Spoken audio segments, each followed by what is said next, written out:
This call is subject to monitoring and recording. Do not use three-way or call waiting features during this call. Thank you for using Global Tel Link. Rudy. Paul. Glad to hear from you. Yeah, I tell you, it breaks my pattern so much not to say how you doing, but I'm going to learn, and I have learned, and I will not do it. Anyway, yeah, it's kind of like, just think of a guy going to the electric chair. Right. You don't say how you doing. I got that. You don't say more power to your brother. Right. You don't say more power to you. Exactly. Well, I got that Southern hospitality thing going on. Like, how you doing? It's like, you don't ask a guy in prison for a year, how you doing? I got it. I'm going to have to come up with a new introduction. I don't know. Yeah, go ahead and re-ask that question on the allodial title and stuff. Oh, great. Yeah, absolutely, Paul. Let me find my place. There's been so many emails that came in. Let's see here. All right. Okay, let me just read the question again. We're in the last two paragraphs of Brother Nathan's questions.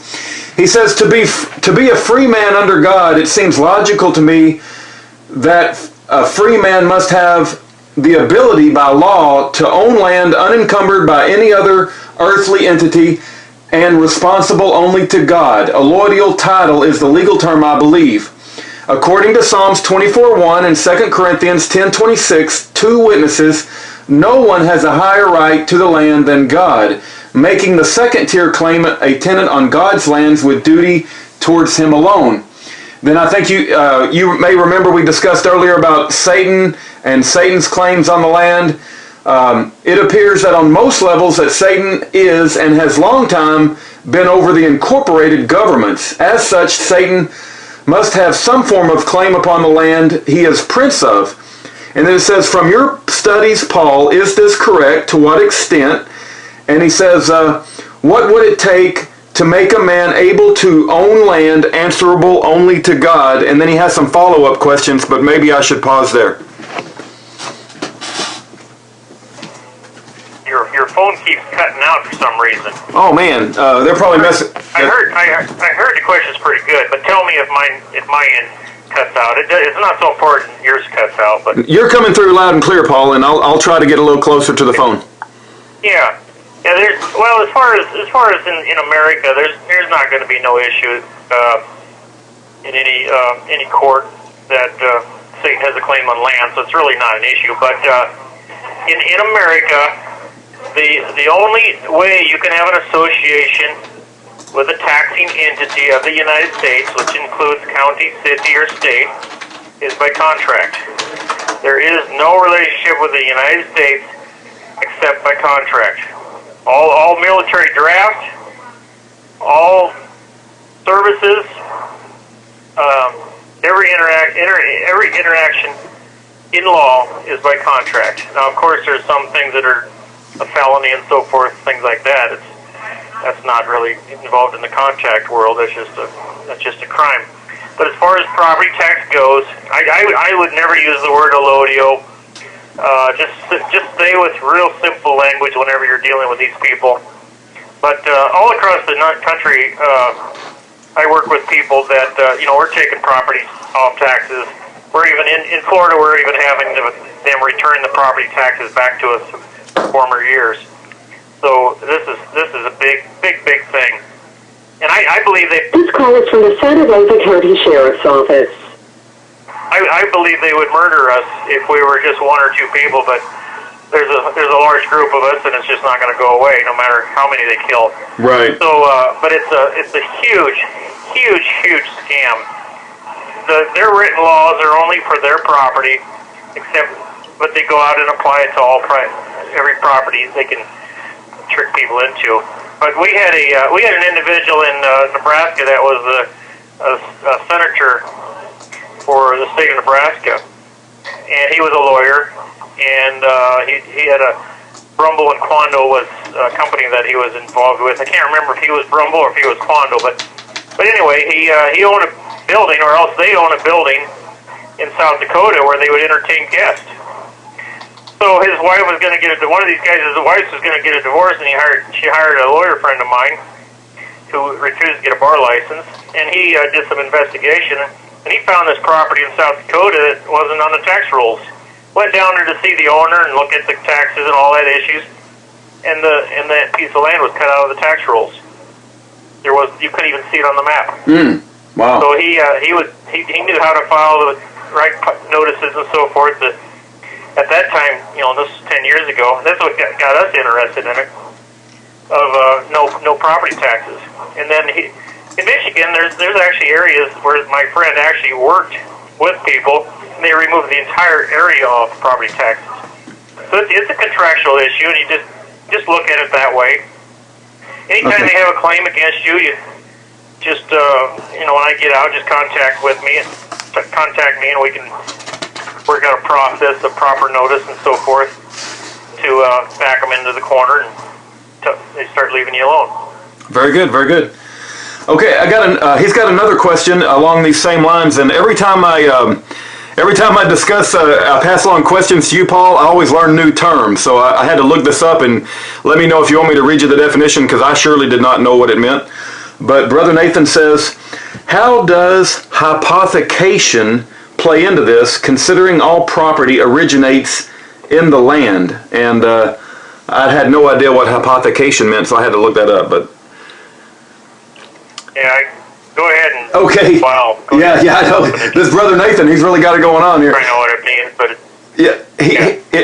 here's the internet definition. It says hypothecation is the practice where usually through a letter of hypothecation a debtor pledges collateral to secure a debt, or as a condition precedent to the debt, or a third party pledges collateral for the debtor. Well, we don't have to get involved in that, but what's his main question then? That he thinks our property's been somehow altered by such process? Yeah, he seems very concerned with like property ownership. He goes on to write, is it simple as saying that it's a contested issue of fact? God does own the land. Satan says that he owns it. The U.S. claims that they own the land, and many people think that they own it. So, I guess... this is how it works. The United States cannot claim they own the land. Only an agent for the United States can speak for the United States. The United States is a mutant, dead, and dumb thing. So you put that agent on the witness stand, and we have a series of questions that we go through. And he soon learns that he can't produce any evidence that they have a right to tax your property. Okay. Now you can actually go back in history where people lost their property and put individuals in the witness stand. What claim did you have that you could take this property for property taxes? You could go back 100 years when they took this land that people owed $15 of property tax for, and they lost their land in the Depression. That land is now worth $10,000, $20,000 an acre, and they lost 1,000 acres or 100 acres. Yeah. $1 billion of property today's value easily, and you could go back and you could have those cases vacated because it was taken by fraud. There is no limitation on fraud in common law. Now in statutory law, there's a limitation on fraud, but there is no latches. There is no such thing in common law. You can go back several hundred years and get your land back in your family name if anybody or anything took it by a false claim. Very cool. I like that idea. Very good. All right. This is the last part of the property ownership from Brother Nathan. He says, Paul, have you considered corporal or incorporeal rights? And I had to look those words up too, and I think it means like of the physical body and maybe the spiritual body. He says, corporal or incorporeal rights are involved. Please elaborate on this if you haven't hit on this point already. So I'm not sure how that plays into property rights, but has that come up, or has that been a topic that you've thought about, Paul? You don't have to claim your right possession. They have to claim it. I see. You never go into court and claim a right. Okay. Never claim you're a U.S. citizen or not a U.S. citizen. Never claim you owe a tax or not a tax, or a bill or not a bill or whatever. Never claim anything. Put the burden on them. Prove on them entirely. Right. That makes complete If you sense. go in and claim that you're not God, if you go in and claim you're not God, and the prosecutor stand up and say, prove it, Mr. Hansen. Yeah. It's hard to prove a negative. Matter of fact, the court says it's impossible to prove a negative. Right. You're wasting your time. When this is what the court is telling you. You're wasting your time making a negative statement. You're wasting your time. Right. I love it. That is I think, a very good piece of advice. Put the burden on them for any claims that they may make, but don't make any claims yourself. That seems like a very, very good piece of legal advice. Yeah. Okay. If you're in court and you say, I'm not a U.S. citizen, the judge just stares at you and said, that was worthless. That was a worthless statement. It has no value. I cannot use it in making my determination, because we've ruled that you cannot prove a negative. You just told me a negative. I could just completely ignore it, and then I can focus on any of the positive statements here that are backed up by fact. Okay. It's a trickery thing. Yeah. When they allow you to make negative statements in court, the judge ignores it. Yeah. He's allowed by law to ignore it because you can't prove a negative. Right. It's kind of like talking about Casper the Ghost. Yeah. This call is from the Santa Rosa County Sheriff's Office. Yeah. It's trickery. You don't want to be in those courts. That's number one thing. Yeah, right. In the courts, they're corrupted. They're corrupt. Yeah, you know, one of the things, I don't know if you recall, there's so many things in that first trial. You remember they got into the distinction between the words "I don't remember" and "I don't recall," and how important it was to say one versus the other. And then I remember a time when Pastor Hovind was on the witness stand, and he looked at Tiffany Hope Eggers, and he says, "After 9 years in prison, I've learned that words are very important." You know, so because she was getting on to him about he wouldn't say he was a resident or something like that, and she asked him where he lives or sleeps with his wife. U.S. citizen and residency. Yeah. If they could get you to say you're a resident of a state, county, or city, they got you. Yeah. Because state, county, and city in U.S. law is U.S. property. Right. You go to the United States Code, you look up the word county, it's going to tell you it's a possession or territory of the United States. You never say you're in a district, you never say you're in a county, you never say you're in a state, you never say you're in a city. Yeah. You never say nothing. Right. Make them say it. Right. They'll say the activity took place in the city of Pensacola. Mr. Agent, what evidence do you have that the activity took place in the city of Pensacola? See, then he has to prove that land is owned by Pensacola to make that statement. The only way you can do an activity in the city of Pensacola is do it on land owned by the city of Pensacola, the corporation of Pensacola. Very little land in Pensacola is owned by the city of Pensacola. It's all scam. It's all they've robbed the common law jurisdiction. Yeah. Robbed it by stealth. Right. By attorneys. By lies. Yeah. Hey, just attorneys start learning this stuff, and they immediately run from it. Go ahead. Yeah, no, regarding our getting away from common law in this country, when do you think that started? When did we start to get away from it? Oh, 1776. Okay. They didn't. I can't remember the guy's name, but he tried to push British rule, British type of law into our writing of our Constitution, setting up the legislatures. I think it was Hamilton. Hamilton. Many people believe that he was a secret agent to get the Bar Association established in America, and they failed miserably. You have 60 seconds remaining. But they're firmly rooted now, and they need to be exposed. Amen. Their own members don't even know that they're their own members don't even know that they're they have every right to be here, but they need to be exposed for what they're trying to. Yeah, their agenda, right? They try to establish their agenda. They statism, which leads to a type of communism, which is a type of socialism. Bad. Okay, we only got a few seconds left. What do we got? Well, I got a question. I got a question on trust, and I got additional questions if you have time. It's up to you. Yeah, I'll call you back. Okay, all right. Bye. Okay. prepaid call from Hansen. an inmate at the Santa Rosa County Sheriff's Office. Your advance pay account has a low balance. To place more funds, please call 1-800-483-8314. This call will be recorded and monitored. Your advance pay account balance is $4.14. For customer assistance, billing inquiries, or to block future calls, dial 1-877-650-4249. To hear the cost of this call, press 8 now. To accept this call, press 5 now. To decline this call is subject to monitoring and recording. Do not use three-way or call waiting features during this call. Thank you for using Global Tel Link. Okay. All right, very good. I'm going to go ahead and read the next question, Paul. It regards trust.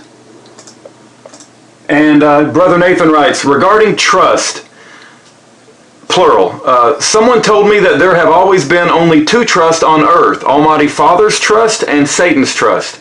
Both filter down and are displayed in various ways, but ultimately all go either to Father or Satan.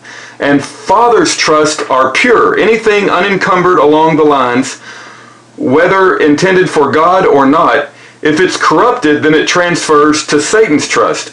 The question is, what are your thoughts on this? If something, land, fixed or unfixed property, or even individual, or the fruits generated by the individual, or husband and wife, if any of those have been placed in the trust of Satan, can they be moved out of that trust and back into God's trust? I know this covers a lot of areas, and I thank you for your input. You are in our prayers often. The Lord be with you, and that comes from Brother Nathan. Yeah. Well, trust is it's a simple word. It's just you're entrusting something to somebody. If I'm standing on the street and you go, "Can I borrow your pen?" Sure, I'll trust it with you for a few minutes. Hand it to you, you use it to write out a check, and you hand it right back to me. There's nothing fancy about trust. Every time you hand a letter to a mailman, you're entrusting it to him for a time. Yeah. Right? Yes. Very simple. People blow this trust stuff way out of whack, and some people think that only the government can regulate a trust. Where in the world does the government come in to stand there on the street and tell you that when you can hand a pencil to somebody to use for a little while? Yeah. Or overnight. It's ridiculous. You know, another example I was given, Paul, is like when you're on the beach and you want to go swimming in the ocean. You hand your wallet to somebody and you say, "Can you take care of my wallet while I go swimming?" And your expectation is, right, when you come back, that all your money's in your wallet and your credit cards and your whatever else. Yeah. There's a responsibility when I entrust something to you. If I take a vacation and I entrust my car to you while I'm gone, and you take it out and sell it or whatever, I can take you into a common law court and say, "Hey, I entrusted this to this guy," and I asked the court to say that was it wrong what he did. So there's responsibility in receiving something from somebody. But as a good neighbor, we're supposed to trust people with some of our things, and then we're supposed to be good trustees of whatever they give us. So that's a big part of life. Right. All right. Well, very good, Paul. I got another question too. I appreciate you answering Brother Nathan's questions. He'll be real happy to hear your response to that. I was going to say, Kent Hovind, the trust that Kent Hovind put this property in, Yeah. so that if Kent died, it would continue. Yeah. The United States administrator stepped in and said, that trust doesn't exist.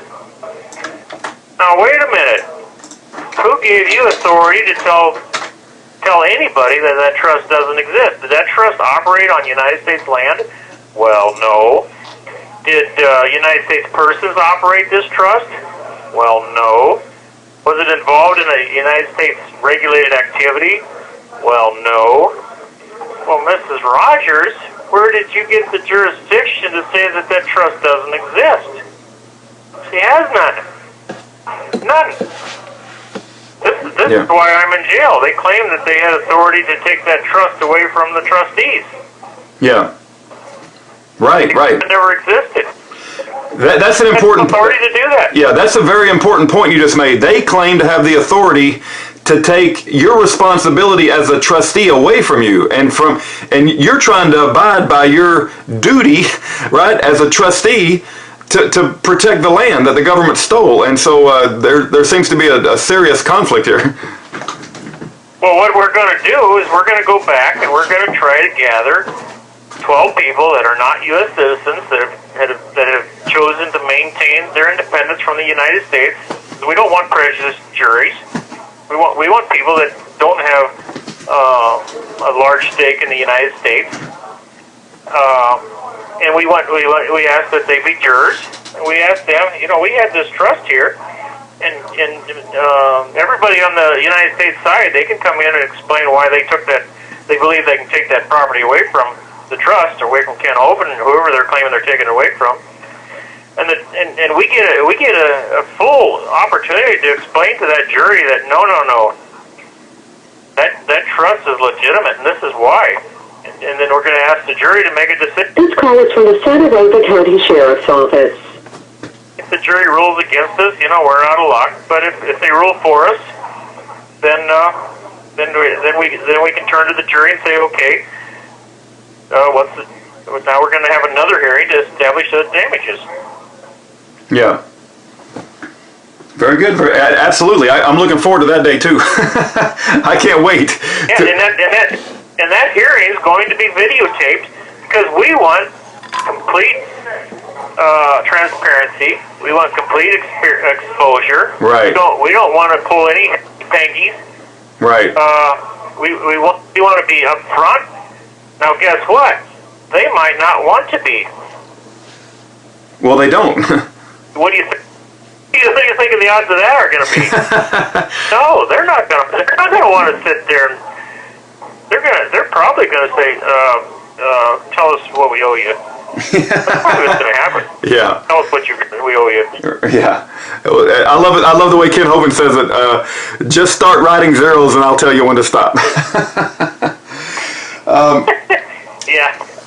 All right. Well, very good, Paul. I got another question, and this one comes from someone who may not be friendly, but I'll ask it anyway. And I think I asked it before, but I'd like to ask the question, and then I'd like to tell you what he wrote, because I think I've already asked you once, and he's responding to your response.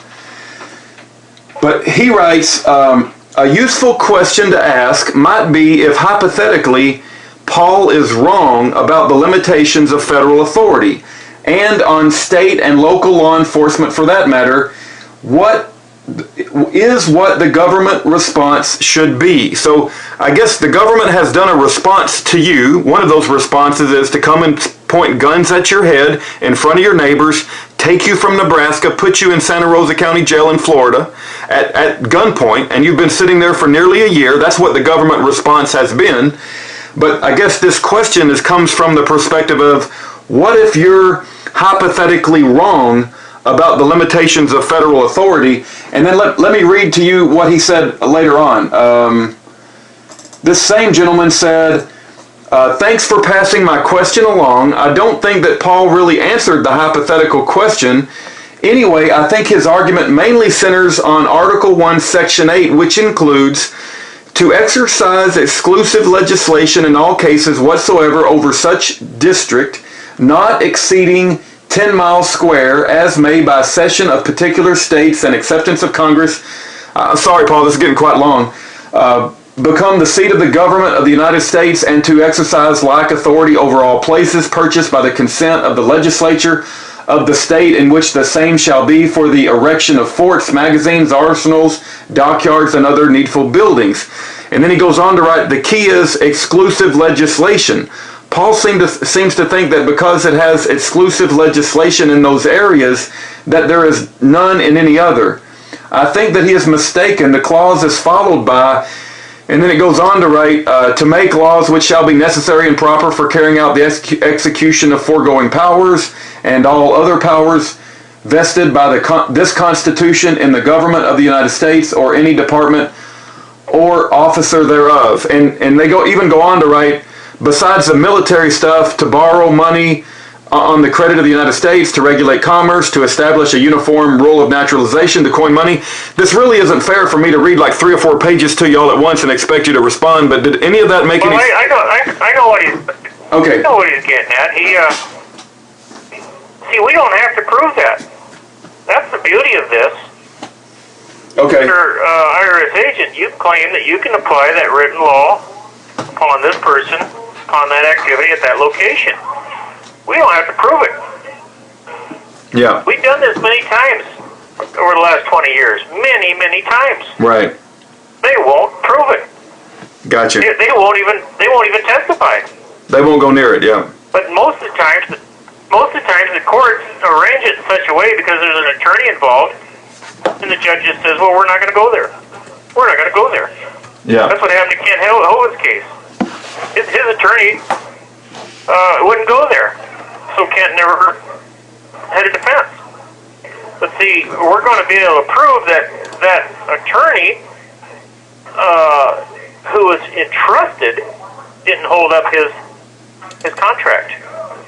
We're going to be able to prove that Kent had a defense. This call is from the Santa Rosa County Sheriff's Office. The defense is simply, Mr. IRS agent, prove that you had authority to apply that law on me at that location and upon that activity. They Right. don't have it. Yeah, they court many times on this. They don't have it. They don't have it, and they can't do it. Up, Yeah. Gotcha. They stand up. See, they don't want to dare ever. They will never say we don't have it. They will never say that. Right. They will stand up and say, okay, we made an error here. This is costing us too much money. We're going to acquiesce.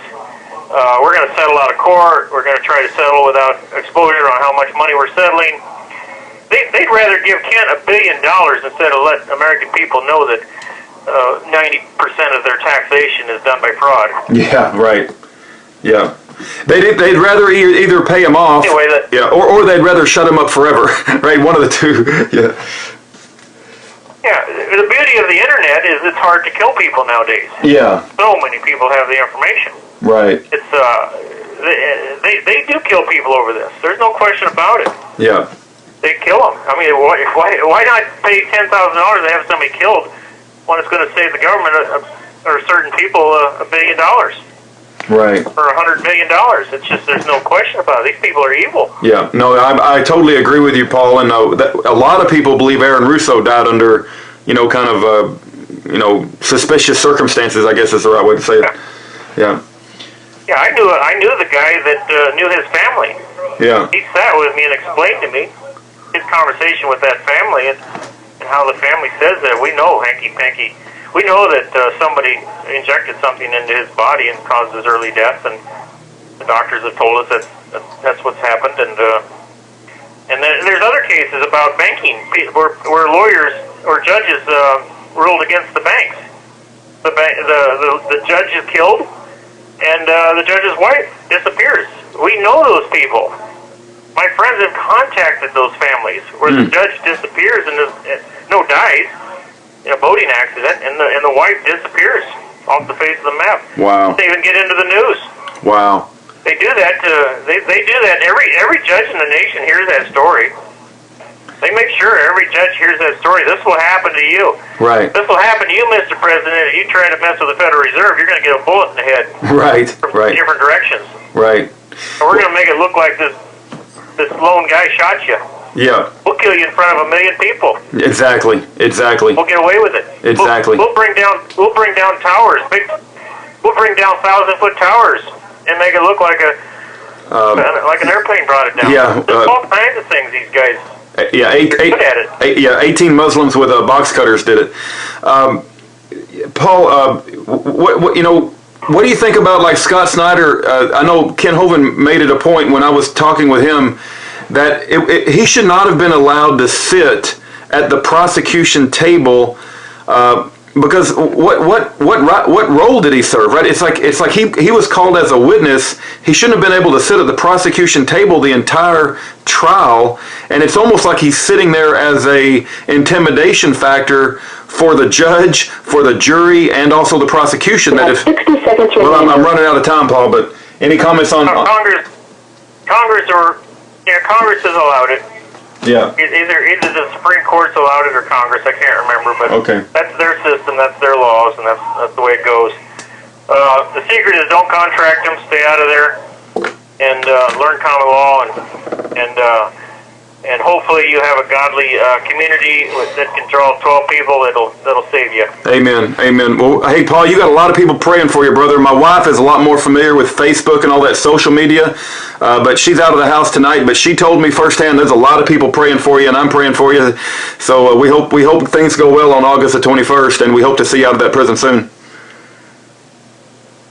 Okay, page me if you got any more questions. Okay. We will, Paul. God bless you, sir. Have a good night. Bye-bye. Bye-bye. All right, that's Paul Hansen, and it's August the 5th. We have 16 days until his sentencing hearing before that wicked, evil Judge Margaret Casey Rodgers. And you guys may get upset with me for calling her that, but that's exactly what she is. That's exactly what Judge Margaret Casey Rodgers is wicked and evil.